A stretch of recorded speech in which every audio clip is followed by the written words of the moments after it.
Usang patay o ubay-ubay ang mga nangaangol sa panagbangga sa usa ka jeep di Pasaruan o Tartanilla kagabi. Ano na live update si Nico Serino. Nico?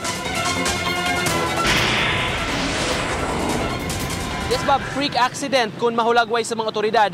Kinahitabo nga panagsingki tali sa usa ka Tartanilla o jeep di Pasaruan kagabi.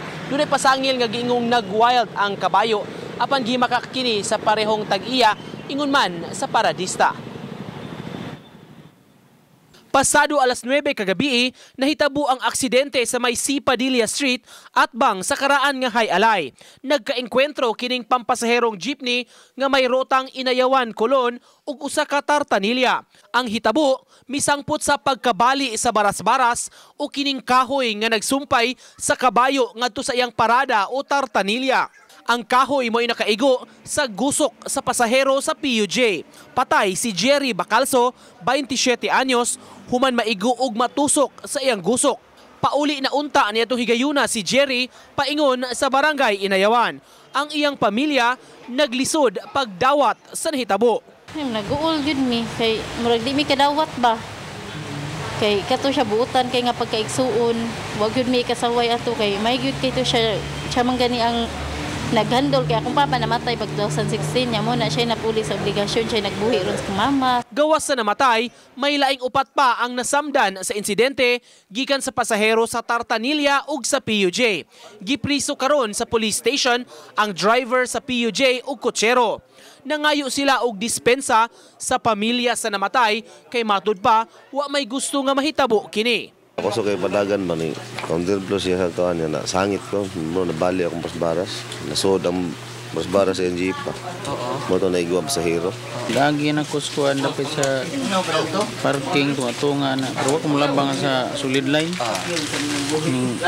Kalit og gawas ang kuan ba ligid sa kuan ganun. Ni sugat din akuratan ko ni lihay ko. Saan ko lihay na abtan yun ang dapat sa luyo. Kung naigo ang sahiros tumoy. Ang tag-iya sa kabayo, nag-uulsab kaayo sa hitabo ug sa epekto niini sa ilang panginabuhian. Susihon karon sa kapulisan, kinsa gyud ang sad-an sa insidente. Ako di ko kakuan niya. Siya sige lang gyud siya dipinsan niya. Sige gyud siya dipinsan niya. Asa ka kabayo asa mo kanang may gyud tong kondisyon ato. Ama kayo jud. Oy, di man to mistil bunalan. Mo nang ang katong pasahero mo inaingon nga kuan kanang nagwild kun kabayo di mo ko to wild kay kondisyon man kay nang kabayo bisag di mo bunalan mo dagan ra man yun na siya. Gisusi sa GMA News ang kwadra sa mga kabayo ni Bakong. Ang nalambigit sa aksidente nga usa ka puwa nga kabayo gipapahuway una.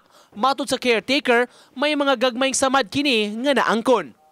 Aron nga masusi ang kahimtang sa kabayo labi na kadtong nalambigit sa disgrasya kagabi, ikatakda nga personal nga moanhi dinhi sa maong kwadra ang taga Department of Veterinary Medicine and Fisheries ug aron sab nga masusi ang kahimtang sa kabayo ug mahatagan og tambal kun do na may gikinahanglan.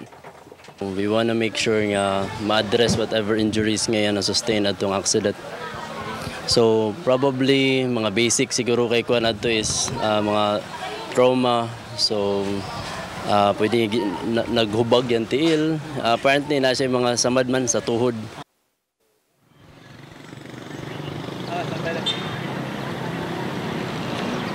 Gibutiag Bob ni Chief Inspector Randy Caballes ang hepe sa Mambaling Police Station.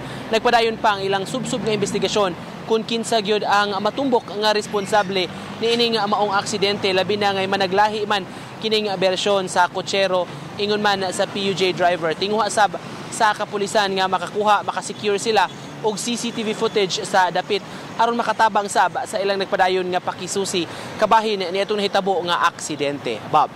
Thank you so much, Nico Serino, sa imong live report.